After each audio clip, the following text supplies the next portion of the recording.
Think of customer success as the Oprah Winfrey of the business world. Always ahead, constantly engaging. And unlike customer service, which is more like a skilled 911 operator ready to respond in a crisis, customer success takes a more proactive approach. Curious about the specific difference? In customer success, you're guiding customers to their aha moments with your product. You're taking a long-term approach with metrics and specific goals in mind. Meanwhile, customer service jumps in when things go bad. How quickly can we extinguish the fire and preserve this customer's lifetime value? Share this with a friend who kills it with their customers. And after you get done sending that to a friend, tune in because now we're going to dive deep into a little bit more about customer success, a little bit more about customer service, and then how you can synergize both. So when I'm thinking customer success, really Alex and Layla Hormozi introduced me to this concept. They're really responsible for like all of my entrepreneurial gains in the past year and a half. Not all of them, but the majority of them for sure. And it blew my mind when they started mentioning churn and they started mentioning time to value and other customer success metrics that they would have in their business to figure out, okay, well, how often are customers turning over? So if a customer stays on average for 6 months or something, I don't even know how they would rate churn really. It's not something that I have needed to define and establish because I've been focused on top of funnel stuff and selling, not really retaining clients because I don't have any right now. But I know churn is pretty much the rate at which your clients are leaving. So they come in, they stay for 3 months, they're gone, you got a high churn rate. If they stay for a year, you have a lower churn rate. And it's just something to figure out, okay, at what point in the customer journey are people typically leaving? You may be able to ask why. You may be able to just have a metric, which then helps you calculate your lifetime value of the customer, which helps you, set marketing budgets and whatnot. Regardless, customer success was just introduced to me as this concept of, hey, we're going to take the long-term strategy here. We're going to figure out who our customer is, why they're with us, and a lot of details about their journey with us so that we can optimize those details and help our customers be more successful, right? So case in point, time to value is like they become our customer. What's the quickest way they get value? And how fast does that happen? Do they have to wait a month for their first lead? Or is it right when they sign on the dotted line, 7 minutes later, they have leads coming in their door? Obviously, people would pay more for the 7 minutes, but it's also like they get a dopamine hit or they get reinforced for buying with you in a very short amount of time versus in a month. And so that's just some of the long-term strategy of like, hey, we're going to hit the time to value. We're going to figure out ways to work with churn. We're going to figure out ways to optimize referrals by getting our kind of customer rating up. Or I don't really know the other customer success metrics, but Alex and Layla do, so you should go listen to them.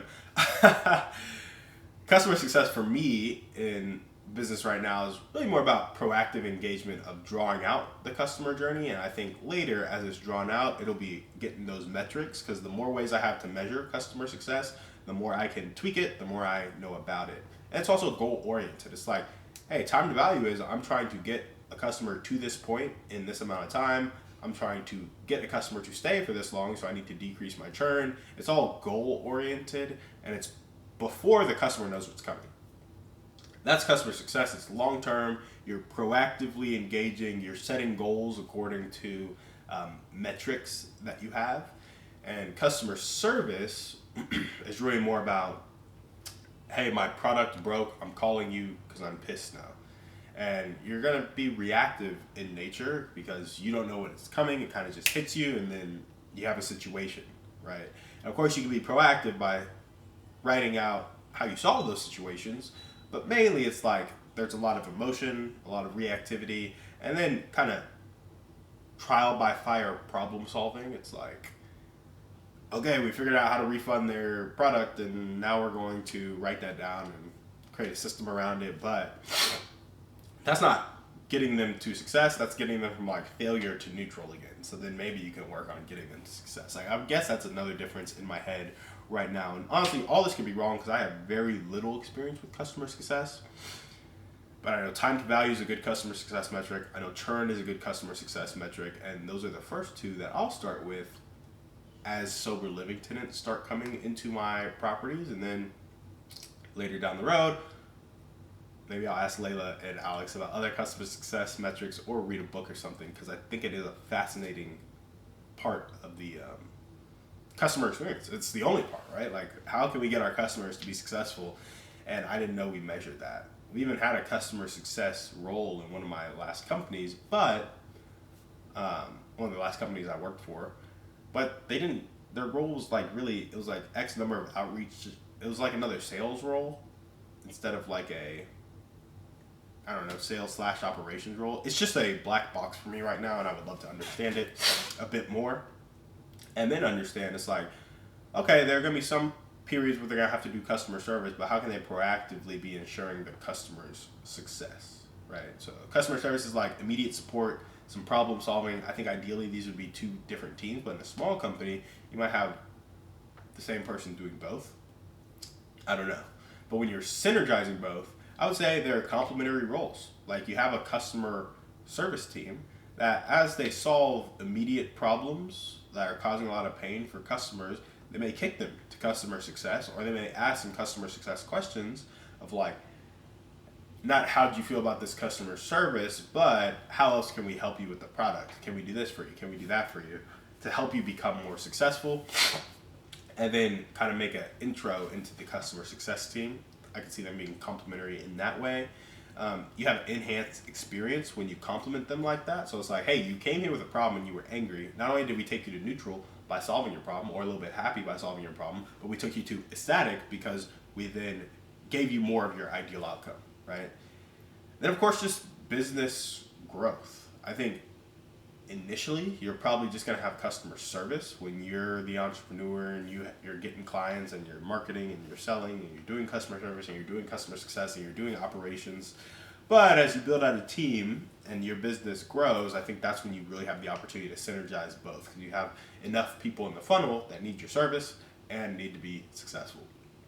So again, big overview, customer success, more long-term. It's going to be tied to metrics. It's a proactive engagement in nature, and it's very goal oriented. I'm going to get the customer to this value in this time, or I'm going to help them stay with me for this long, so I'm going to decrease churn, or I'm going to get their rating to this point, or I'm going to help them experience this outcome, right?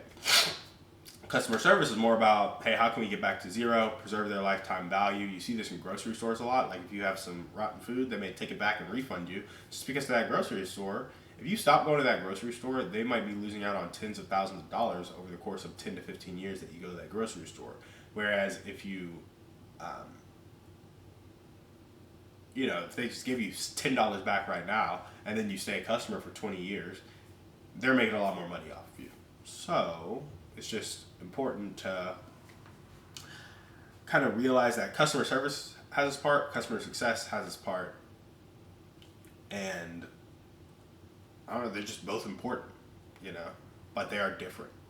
So customer service is like, hey, let's preserve this customer. Customer success is like, let's make this customer successful. That's how I see them in my head right now.